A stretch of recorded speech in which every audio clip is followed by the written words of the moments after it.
subscribed, and I don't know why you haven't subscribed.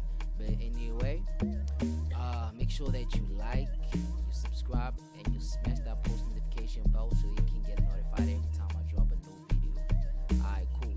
Let's get into today's video. Today, guys, I will be breaking down how to make Zain SA type of vibe. Actually, Amapiano. Yeah, I will be making Amapiano.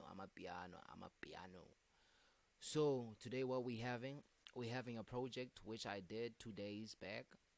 Yeah, but this is what I'm actually having. Yeah, first of all, before starting doing like Zain SA type of beats, you have to understand how he lays his chord and how he actually does his lock drum or bass. Yeah, those are the main keys of like getting his style. So what I actually did was that I had to listen to many different types of on my piano until I found a sample. What I needed was a sample which is already done, which is having percussion and kicks and everything. So what I did was that I had to go and listen to other people's Amapiano songs, and I actually did that.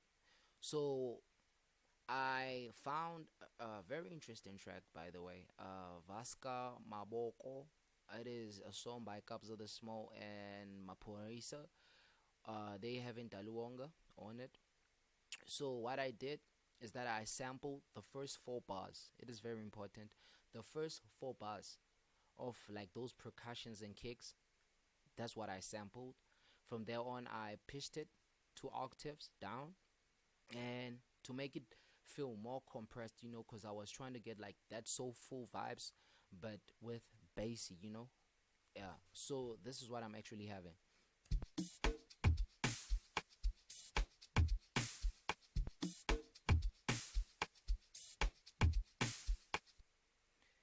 Yeah. And after that, guys, I went on straight on terminal signal. That's what I did.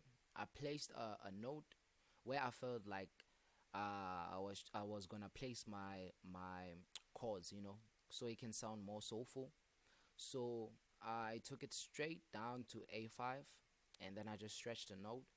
And then, if ever you don't know, by the way, tremolo signal is the I can say it's very famous. It's very famous. This is what it actually sounds like. Yeah, I know you know it, guys. So most popular songs of my piano start with that sound.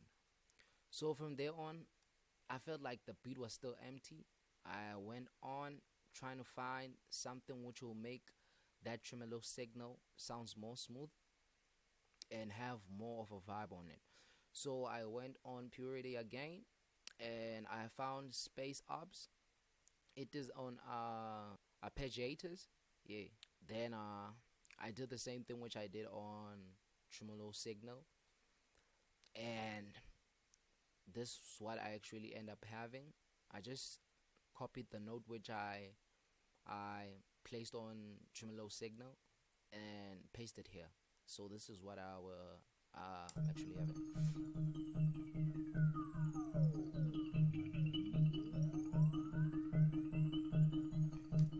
Yeah, and I know also that one is very, very, very popular.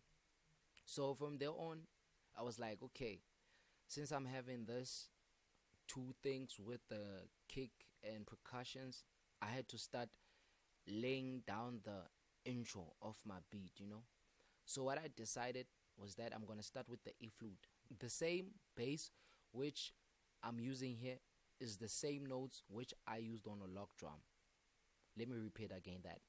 The same notes which you see here in my E flute are the same notes which I played on my lock drum. So what I did was that I created my lock drum first, then I copied the notes and played with them so that it can sound like more punchy. And from there on, I had this. So this is how it sounds.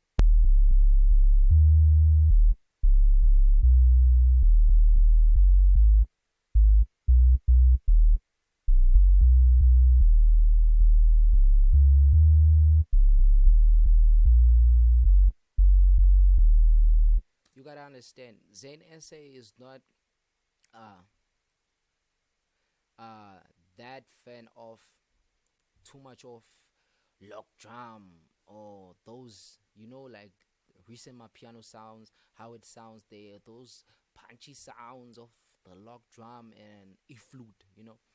No, he just do his thing, just settle, and it is smooth throughout the track.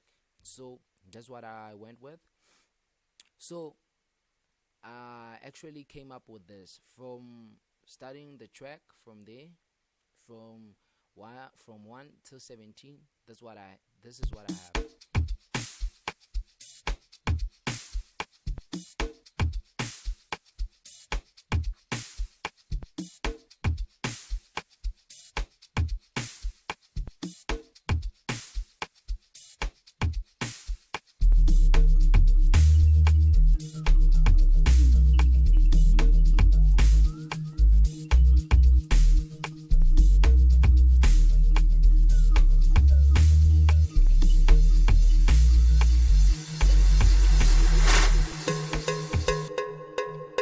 So from there, where the beat actually starts, like the whole song where it actually starts, that's when I was like, okay, since I have my e flute there, how about I lay uh the keys, like he usually does on his songs. He has like those soulful keys. That's what I came up with. I did chord progression, and this is what I end up having.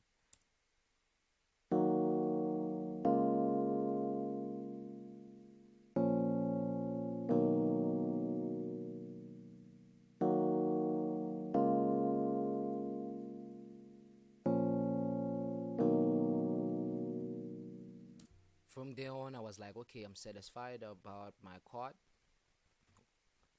From there on, I was like, okay, I'm satisfied with my chords. So I needed more bass, so that the song can have that vibe.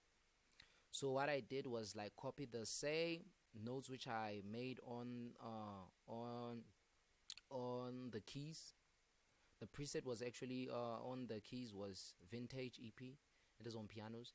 So I took the same keys, pasted them on E flute, and then from E flute I cancelled all the other notes and left the root notes.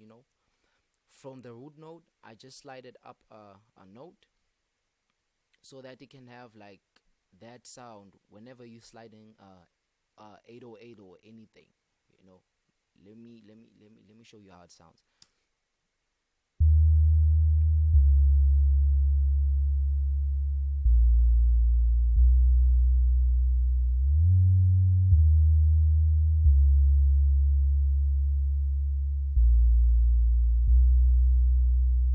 Yeah, boo. So you gotta understand something. Me, I don't usually go to a channel rack and uh, do my music there and then come back to a playlist and then try to pack it. As I'm doing the beat, I'm also packing it at the same time. So that's how I'm able to spot what is actually needed for the beat. So let's move on, guys. And the next thing which I did was that I started introducing sounds. And before introducing any sound, what I had was the effects, like this one.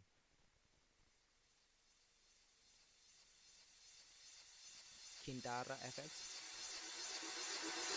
and it was also accompanied by do bells.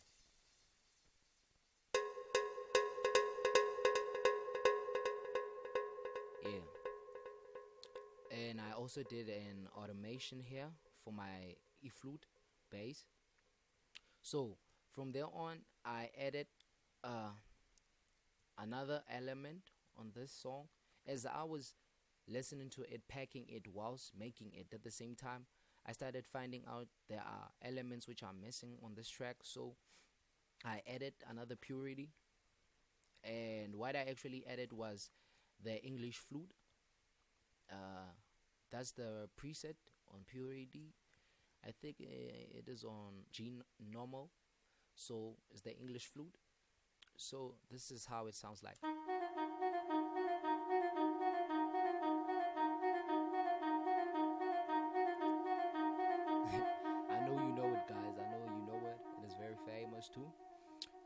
So from there on, I started introducing another sound, which is actually famous too.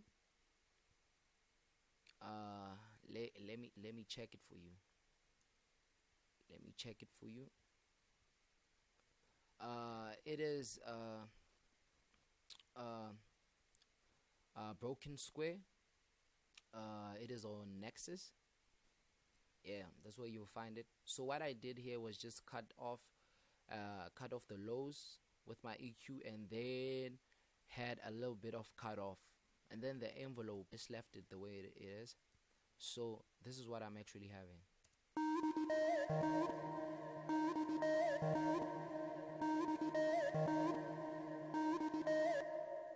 Yep. So from there, that's when I started introducing my log drum on the 57th bar, and this is how it sounds, my log drum.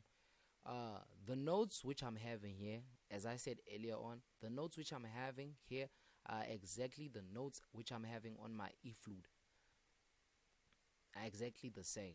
So this is how it sounds.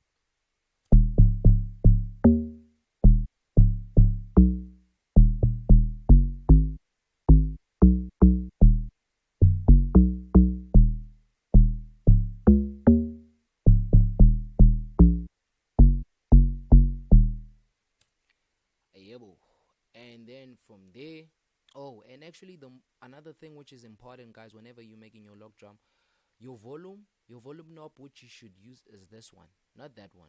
You leave that one alone, you use this one. And then you also come to delays and attack and sub.